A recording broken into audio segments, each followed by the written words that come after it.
Hello everyone! This story is designed to help you learn French in an easy and engaging way.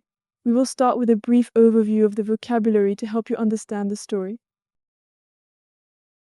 Then we will listen to a short French story with English translations. Afterwards, we will listen to the French story without the translations. Finally, you will have the opportunity to answer some comprehension questions and check your answers with the answer key provided at the end of the video. Happy learning! Vocabulary. Un manoir. A manor. Un berceau. A cradle. Se bercer. To rock. Une malédiction. A curse. Un exorcisme. An exorcism. Le lierre. Ivy. Un engrenage. A gear. La suie. Suit. En deuil. In mourning. Un hôpital de fortune. A makeshift hospital. Now let's listen to the story. Le fantôme de la Maison Verlaine, un conte de Saint-Quentin. The Haunting of Maison Verlaine, a tale from Saint Quentin.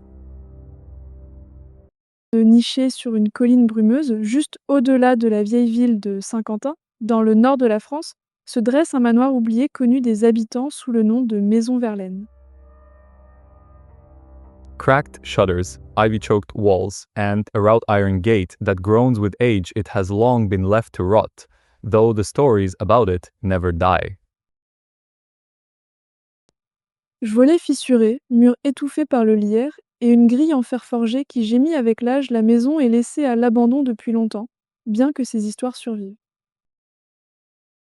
Cracked shutters, walls choked by ivy, and a wrought iron gate that groans with age, the house has long been abandoned, though its stories live on. Même aujourd'hui, les enfants se lancent des défis pour toucher sa poignée rouillée. Personne ne s'attarde après le coucher du soleil. Even now, children dare each other to touch its rusting doorknob. No one lingers past sunset. L'origine de la malédiction 1780. The origin of the curse 1793? L'histoire commence pendant le chaos de la Révolution française. La famille Verlaine, autrefois fière noblesse, fut accusée d'avoir caché des fugitifs royalistes. The tale begins during the chaos of the French Revolution. The Verlaine family, once proud nobles, were accused of harboring royalist fugitives.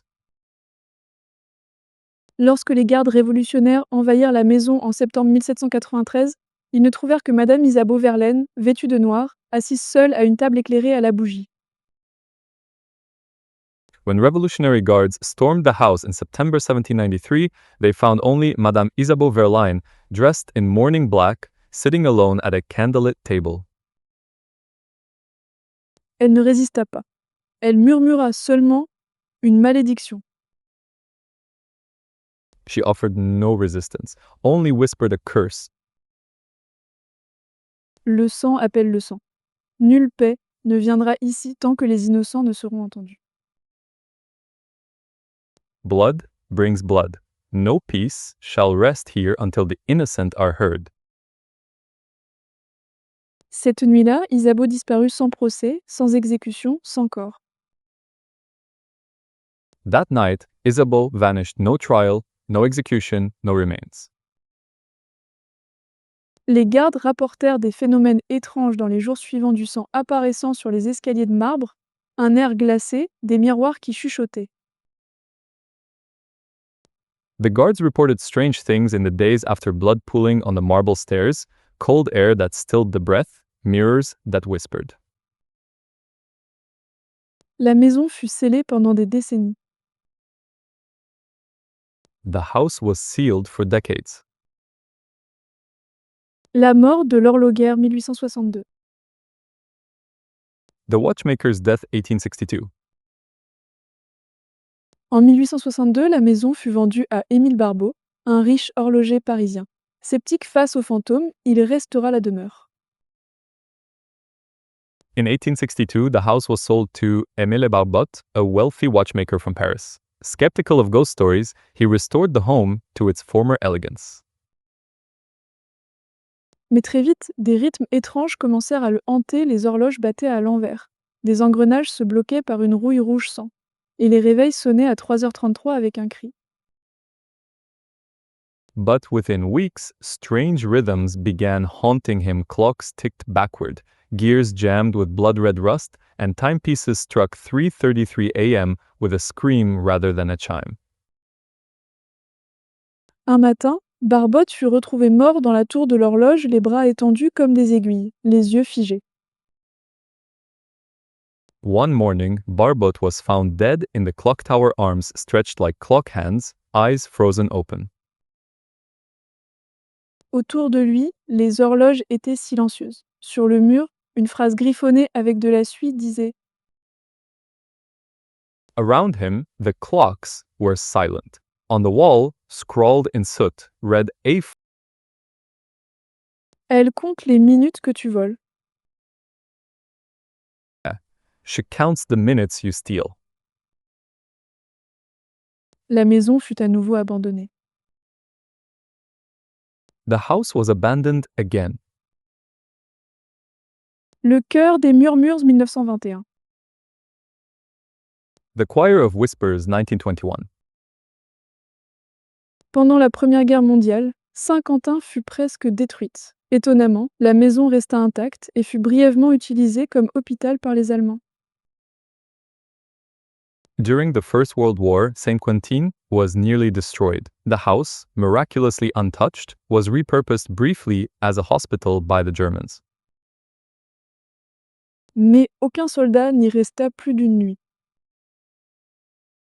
Though no soldier stayed more than one night. Après la guerre, un prêtre belge nommé Père Laurent tenta d'y faire un exorcisme. After the war, a Belgian priest named Father Laurent attempted to exorcise it. Lors de sa première nuit, il déclara entendre des enfants chanter des berceuses en latin derrière la porte de la cave, une porte fermée depuis un siècle. During his first night, he claimed to hear children singing lullabies in Latin from behind the cellar door, a door that hadn't opened in a century. Il écrivit dans son journal. He wrote in his journal, Ce ne sont pas des enfants. Ils en ont l'air, mais leurs voix se plient, comme des boîtes à musique brisées. They are not children, they sound like children, but their voices bend like broken music boxes. À l'aube, le prêtre avait disparu. Seul son journal restait, ouvert à une dernière page blanche, où était inscrit un seul mot. By dawn, the priest was gone. Only his journal remained open to a blank final page, save a single word. Pardonne. Forgive. L'incident moderne 2007. The Modern Incident 2007. En 2007, une équipe de tournage de documentaire paranormal entra dans la Maison Verlaine pour une émission spéciale Halloween. In 2007, a paranormal documentary crew entered Maison Verlaine for a Halloween special. Des caméras furent installées, des appareils EVP réglés, et l'animateur, un sceptique nommé Julien Morel, se moqua des légendes. Cameras were rigged, EVP machines set, and the host, a skeptic named Julien Morel, laughed off the legends. Jusqu'à la 3e heure du tournage. Until the third hour of filming. Des images diffusées en direct plus tard retirées de l'antenne montrèrent Julien fixant un miroir fêlé, chuchotant d'une voix qui n'était pas la sienne. Live footage later pulled from broadcasts showed Julianne staring into a cracked mirror, whispering in a voice not his own. Elle attend, disait-il. Elle attend l'enfant. Shay waits, he said. Shay waits for the child. Puis il arracha le miroir, révélant une pièce murée derrière. À l'intérieur, un berceau, vide, mais toujours en train de se balancer. Then he tore the mirror from the wall, revealing a bricked-up chamber behind it. Inside a cradle, empty, but still rocking. On n'a jamais revu Julien. Son équipe s'enfuit, laissant tout le matériel sur place. Les autorités refusèrent d'entrer. No one has seen Julien since. His camera crew fled, leaving equipment behind. Authorities refused to enter the property. Ce que disent les habitants aujourd'hui. What locals say today? Encore aujourd'hui, le manoir reste intact. Il n'a pas de propriétaire, les documents sont incomplets, les dossiers disparaissent. To this day, the manor remains untouched. The property is owned by no one, records are incomplete, files disappear. Mais les habitants, surtout les anciens, parlent encore de Madame Verlaine. But locals, especially older ones, still speak of Madame Verlaine. Certains disent qu'elle a perdu un enfant, un fils pris pendant la Révolution, et que son âme erre encore dans la maison à sa recherche. Some say she lost a child, a son taken during the revolution, and that her soul remains bound to the house, searching for him. D'autres croient que la maison elle-même est vivante, se nourrissant de tristesse, fabriquant des illusions à partir des esprits de ceux qui y entrent. Others believe the house itself is alive, feeding on sorrow, shaping illusions from the minds of those who enter. Mais presque tous sont d'accord sur un point. But nearly all agree on one thing. À 3h33 du matin, si vous vous tenez près des grilles de la maison Verlaine, vous pourriez entendre une femme pleurer et le doux bercement d'un berceau dans l'obscurité. At 3:33 a.m., if you're near the gates of Maison Verlaine, you may hear a woman weeping into the soft lullaby hush of a cradle rocking in the dark. Oseriez-vous frapper à la porte? Would you dare knock on the door? Now let's listen to the story in French. Le fantôme de la maison Verlaine, un conte de Saint-Quentin. Niché sur une colline brumeuse, juste au-delà de la vieille ville de Saint-Quentin, dans le nord de la France, se dresse un manoir oublié connu des habitants sous le nom de Maison Verlaine. Volets fissurés, murs étouffés par le lierre, et une grille en fer forgé qui gémit avec l'âge, la maison est laissée à l'abandon depuis longtemps, bien que ces histoires survivent. Même aujourd'hui, les enfants se lancent des défis pour toucher sa poignée rouillée. Personne ne s'attarde après le coucher du soleil. L'origine de la malédiction 1793. L'histoire commence pendant le chaos de la Révolution française. La famille Verlaine, autrefois fière noblesse, fut accusée d'avoir caché des fugitifs royalistes. Lorsque les gardes révolutionnaires envahirent la maison en septembre 1793, ils ne trouvèrent que Madame Isabeau Verlaine, vêtue de noir, assise seule à une table éclairée à la bougie. Elle ne résista pas. Elle murmura seulement une malédiction. Le sang appelle le sang. Nulle paix ne viendra ici tant que les innocents ne seront entendus. Cette nuit-là, Isabeau disparut sans procès, sans exécution, sans corps. Les gardes rapportèrent des phénomènes étranges dans les jours suivants du sang apparaissant sur les escaliers de marbre, un air glacé, des miroirs qui chuchotaient. La maison fut scellée pendant des décennies. La mort de l'horloguère 1862. En 1862, la maison fut vendue à Émile Barbeau, un riche horloger parisien. Sceptique face aux fantômes, il restaura la demeure. Mais très vite, des rythmes étranges commencèrent à le hanter, les horloges battaient à l'envers. Des engrenages se bloquaient par une rouille rouge sang, et les réveils sonnaient à 3h33 avec un cri. Un matin, Barbotte fut retrouvé mort dans la tour de l'horloge, les bras étendus, comme des aiguilles, les yeux figés. Autour de lui, les horloges étaient silencieuses. Sur le mur, une phrase griffonnée avec de la suie disait: Elle compte les minutes que tu voles. La maison fut à nouveau abandonnée. Le cœur des murmures, 1921. Pendant la Première Guerre mondiale, Saint-Quentin fut presque détruite. Étonnamment, la maison resta intacte et fut brièvement utilisée comme hôpital par les Allemands. Mais aucun soldat n'y resta plus d'une nuit. Après la guerre, un prêtre belge, nommé Père Laurent, tenta d'y faire un exorcisme. Lors de sa première nuit, il déclara entendre des enfants chanter des berceuses en latin derrière la porte de la cave, une porte fermée depuis un siècle. Il écrivit dans son journal: Ce ne sont pas des enfants, ils en ont l'air, mais leurs voix se plient, comme des boîtes à musique brisées. À l'aube, le prêtre avait disparu. Seul son journal restait, ouvert à une dernière page blanche, où était inscrit un seul mot: Pardonne. L'incident moderne 2007. En 2007, une équipe de tournage de documentaire paranormal entra dans la maison Verlaine pour une émission spéciale Halloween. Des caméras furent installées, des appareils EVP réglés, et l'animateur, un sceptique nommé Julien Morel, se moqua des légendes.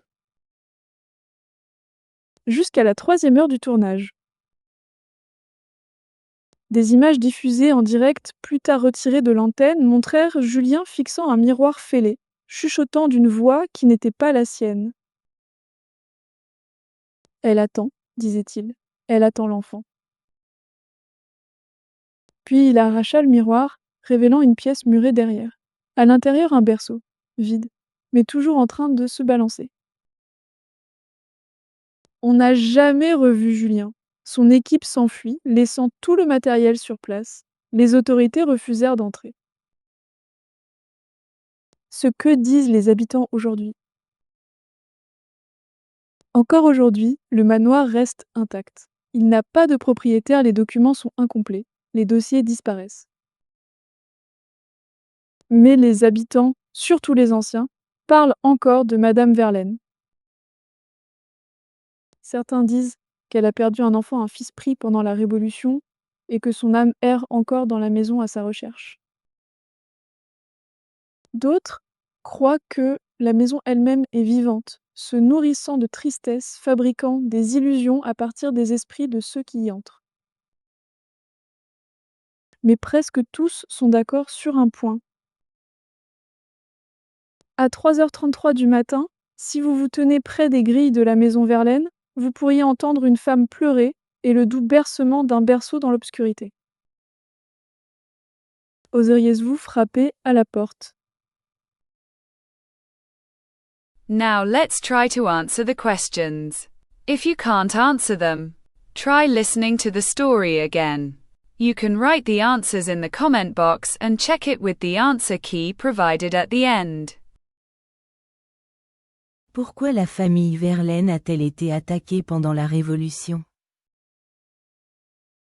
Quels phénomènes surnaturels ont été rapportés après la disparition de Madame Verlaine? Comment Émile Barbeau est-il mort dans la maison? Qu'a découvert le prêtre belge lors de sa tentative d'exorcisme? Quel événement étrange a eu lieu lors du tournage de l'émission en 2007? Now let's look at the answers. Pourquoi la famille Verlaine a-t-elle été attaquée pendant la Révolution? Parce qu'ils étaient accusés de cacher des fugitifs royalistes. Quels phénomènes surnaturels ont été rapportés après la disparition de Madame Verlaine? Du sang apparaissait sur les escaliers, l'air devenait glacé, et les miroirs murmuraient. Comment Émile Barbeau est-il mort dans la maison? Il a été retrouvé mort dans la tour de l'horloge. Les bras étendus comme des aiguilles d'horloge. Les yeux ouverts. Qu'a découvert le prêtre belge lors de sa tentative d'exorcisme? Il a entendu des voix d'enfants chantant des berceuses en latin derrière une porte de cave fermée. Depuis un siècle. Quel événement étrange a eu lieu lors du tournage de l'émission en 2007? L'animateur Julien a parlé avec une voix qui n'était pas la sienne. A arraché un miroir, et a révélé une pièce murée contenant un berceau vide, encore en train de se balancer. I hope The Haunting of Maison Verlaine gave you both a scare and some solid language practice. Every time you engage with a story, you're building your vocabulary, your listening skills, and your confidence. If you're serious about learning, make sure to like, subscribe, and share. Your support helps me keep bringing you content that makes learning feel alive. Until next time, keep going, you're doing great!